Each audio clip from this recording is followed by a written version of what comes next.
Well, it's kind of the passing of an era, I guess. Our era is passing kind of rapidly right now. We've lost so many in the last few months and few years. Country music didn't just evolve. It bled out quietly while no one was listening. And now, at 87, one of its most respected legends, Bill Anderson, is finally breaking his silence. But he's not whispering anymore. The man known for his gentle voice and reverent presence at the Grand Ole Opry has dropped a bombshell. A brutally honest confession about what's happened to the music he gave his life to. In a rare and emotional interview, Anderson didn't just share memories. He shared a reckoning, one that named names. 5 iconic artists, each loved by millions. But in Anderson's eyes, each one helped strip country music of its soul, turning it into a polished product rather than a heartfelt tradition. He's not lashing out for attention. He's not bitter. He's heartbroken. Because to him, this isn't just about changing sounds. It's about betrayal. The quiet betrayal of a genre that used to whisper hard truths and now shouts empty lyrics. But who exactly did Bill Anderson call out? And why does he believe their success came at such a devastating cost? Let's start with the artist who turned charm into a commercial revolution and, according to Anderson, began the unraveling of country's most sacred thread. Kenny Rogers, the first crack in the foundation. Bill Anderson didn't start with anger. He started with disappointment. His first name?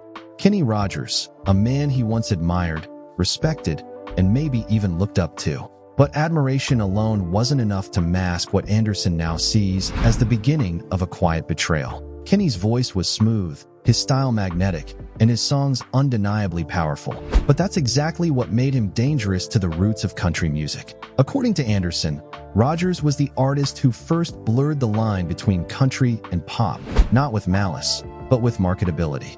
Songs like Lady and the unforgettable Islands in the Stream weren't just hits, they were gateways. Anderson believed they marked a turning point when country stopped being about real life and started being about radio play.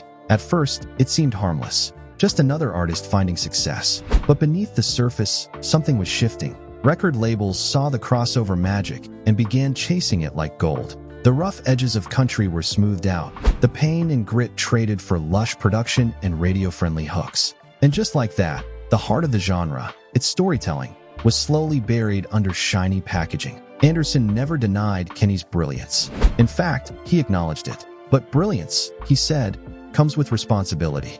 And when Rogers helped country music appeal to shopping malls instead of back porches, something sacred was lost. It wasn't the sound that broke Bill's heart. It was what that sound represented. A door opened, a standard lowered, a tradition repackaged for mainstream tastes. But Kenny Rogers wasn't the only one.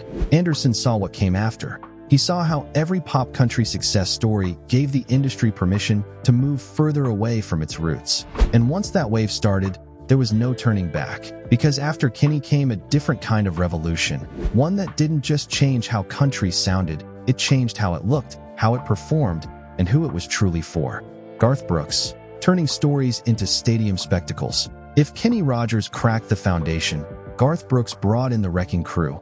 At least, that's how Bill Anderson saw it. When Garth exploded onto the scene in the 1990s, country music wasn't just a genre anymore. It was a show. The kind with pyrotechnics, smoke machines, and screaming crowds packed into massive stadiums. Anderson doesn't deny Garth's star power. In fact, he openly called him one of the most electrifying performers he'd ever seen. But that was exactly the problem. The intimacy was gone. The quiet moments, the porchlight ballads, the tear-soaked lyrics were being drowned out by fireworks. What troubled Anderson most wasn't Garth's talent. It was how quickly the entire industry shifted to match him. Suddenly, country shows started to look and feel like rock concerts. Acoustic guitars were replaced with full-blown stage rigs. Singers were strapped into harnesses, soaring over crowds, while their songs became background noise to the spectacle.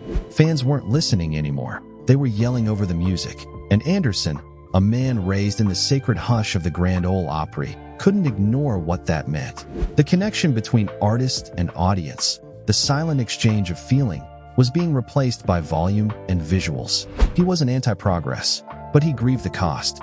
Because with every massive tour and every flashy performance, the music lost something it once protected, its quiet truth. That fragile magic that could break your heart in a single verse was now struggling to compete with the roar of the crowd. And the ripple effect? Devastating.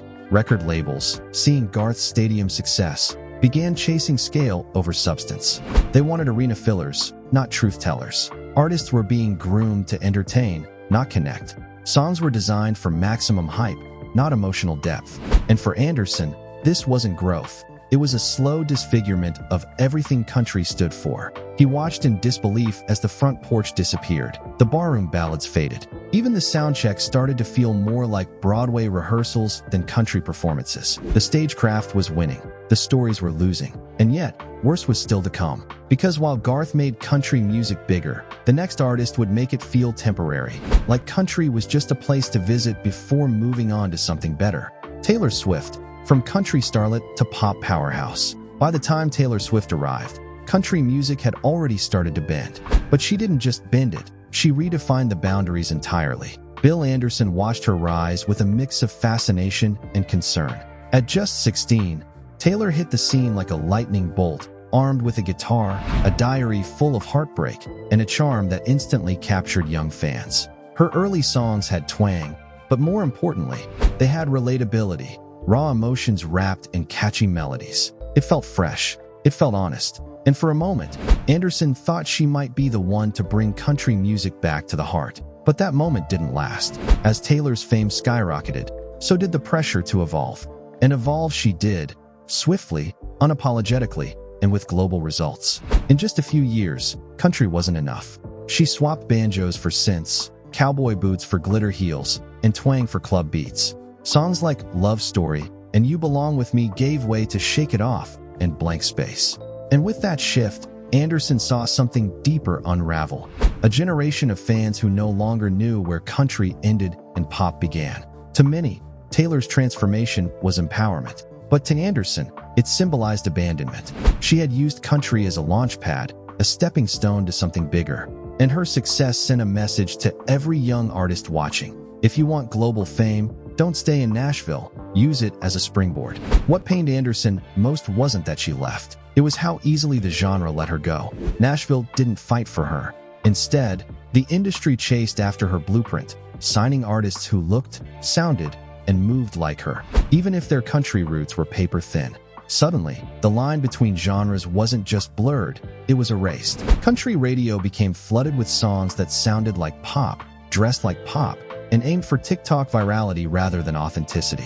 Anderson had always believed that country music was built on heritage, on passing down stories through sound. But with Taylor's exit, it felt like a generation had been raised without that inheritance. The voice of the new wave wasn't country. It was commercial. But as much as Anderson struggled with Taylor's shift, what came next would challenge him even more. Not a pop star disguised as country, but a country star who deliberately broke the mold, no matter the cost. Jason Aldean, the rise of bro country. If Taylor Swift turned country music into a stepping stone to pop, Jason Aldean helped transform it into a party anthem for the pickup truck generation. Bill Anderson didn't see Aldean's rise as just another stylistic shift. He saw it as a cultural fork in the road. With songs blaring about cold beer, tight jeans, lifted trucks, and backroad hookups, Aldean wasn't just changing the sound of country.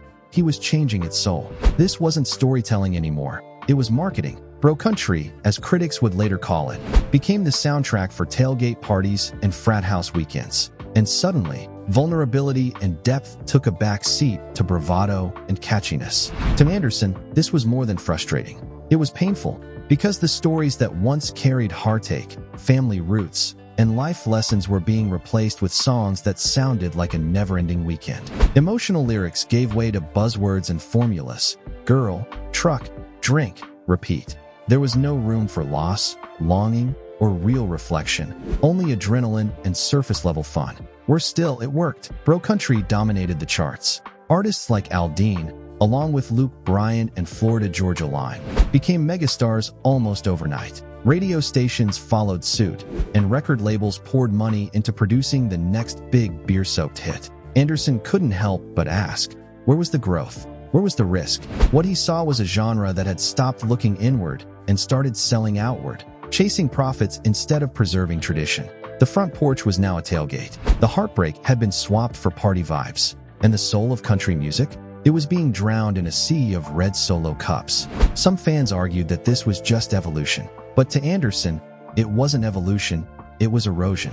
Country music didn't need to be stuck in the past, but it also didn't need to lose its spine in the process. And just when it seemed the genre couldn't drift any further from its roots, came a wild card. A newcomer who exploded with raw energy, controversy, and a defiance that would divide fans and critics alike. Morgan Wallen. When headlines drown out harmony. By the time Morgan Wallen burst onto the scene, the traditional boundaries of country music were already stretched thin. But Wallen didn't just test those boundaries, he shattered them in both powerful and problematic ways. To Bill Anderson, Wallen represented everything conflicting about modern country, undeniable talent wrapped in cultural chaos. At first, Wallen looked like a saving grace. His raspy voice, gritty lyrics, and southern authenticity felt like a throwback to the country Anderson once knew. Songs like Sand in My Boots and Cover Me Up carried emotional weight, and fans responded in droves. He wasn't polished. He wasn't trying to cross over into pop. He sounded country, looked country, and sold out arenas like a rock star. But then came the headlines.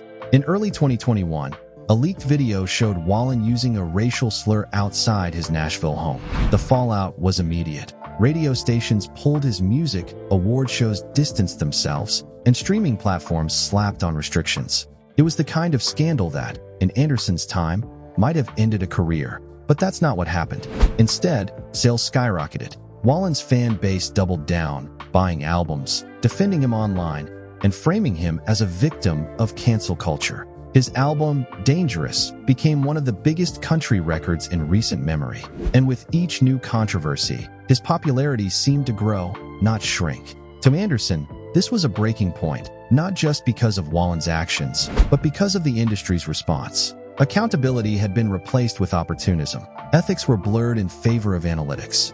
It didn't matter what Wallen said, only what he sold. The harmony that once made country music a place of shared stories and moral lessons was now drowned out by culture wars and tribal loyalty. Fans weren't connecting over heartbreak or hope, they were taking sides. What Anderson feared most wasn't just the noise, it was that the music itself was being lost in it. Wallen, for all his talent, had become a symbol of a fractured genre, one torn between fame and values, tradition and turbulence. And Anderson knew that if controversy continued to drive the charts, then the soul of country music wouldn't just be fading, it would be sold off, piece by piece. But just before he gave up hope completely, Anderson looked back, not at the headlines, but at the voices who came before, voices who stayed true.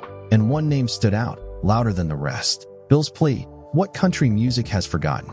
After decades in the spotlight, Bill Anderson has seen it all, glory days, generational icons, reinvention after reinvention. But what he sees now is a genre in danger of forgetting its purpose. To Anderson, country music was never about trends or streaming numbers. It was about truth, the raw, unfiltered kind that came from broken hearts, family feuds, empty wallets, and Sunday morning redemption. It was storytelling, not spectacle, intimacy, not image. So when he hears today's hits, polished, manufactured, and often void of vulnerability, he doesn't hear country music anymore. He hears a genre that's drifting, chasing youth, virality, and volume at the expense of something much deeper. In interviews, Anderson doesn't hide his disappointment. He speaks with the weight of someone who built a foundation that's now being paved over with concrete and neon lights. Not because change is bad, but because identity matters. He doesn't want country music to freeze in time.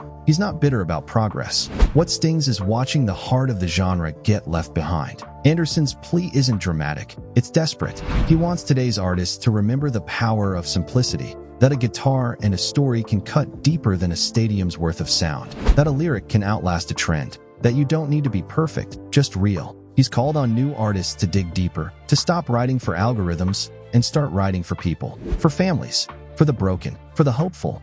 Because to Bill Anderson, country music was never meant to be background noise. It was meant to be a lifeline. And maybe, just maybe, if the right voices start listening, it still can be a whisper that echoes. As the genre barrels forward, chasing charts, streams, and spectacle, Bill Anderson's voice remains a steady whisper, not loud, but impossible to ignore. He's not here to scold or shame. He's not clinging to the past for comfort. He's simply asking the question too many seem afraid to face. What are we losing while trying to be everything to everyone? In a world where the loudest voices get the most attention, Anderson's quiet warning cuts deeper than any shout. Because it comes from a place of love, for the music, for the fans, for the stories that shaped his life, and so many others. He knows time moves on, that genres evolve, that every generation brings its own flavor. But if country music loses its soul, its truth, its humanity, what will be left? Just another industry chasing the next big thing, while forgetting the small, honest moments that made it matter in the first place. And maybe that's the real danger. Because sometimes, the most important voices aren't the ones headlining stadiums or trending on TikTok. They're the ones whispering in the background, hoping someone, anyone, is still listening. Bill Anderson is still whispering. Are we listening?